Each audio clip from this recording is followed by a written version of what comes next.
मसीह के जिंदा चलाने बरकत नाम में आप सबको सलाम। सो मैं खुदाबंद का नहायत दिल से शुक्रगुजार हूँ कि उसने हमें एक खूबसूरत प्लेटफॉर्म बख्शा और एक जबरदस्त प्लेस खुदा ने हमें मुहैया की, एक कॉलेज जिसका नाम ट्रस्ट बाइबल कॉलेज है। और हम इसके नहायत शुक्रगुजार हैं तमाम उस्ताज़ा के, टीचर्स के, जिन्होंने बड़ी मेहनत के साथ, बड़ी लगन के साथ, वो सबसे बढ़कर बड़ी ईमानदारी के साथ जो है वो खुदा के कलाम को हम तक पहुंचाया, हमें सिखाया।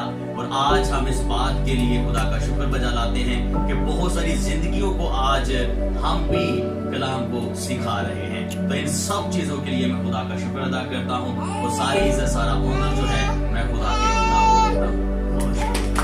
तक हमारा चैनल सब्सक्राइब नहीं किया तो अभी सब्सक्राइब करें और बेल आइकॉन को क्लिक करके हमारी लेटेस्ट वीडियोस के बारे में अपडेट जानें।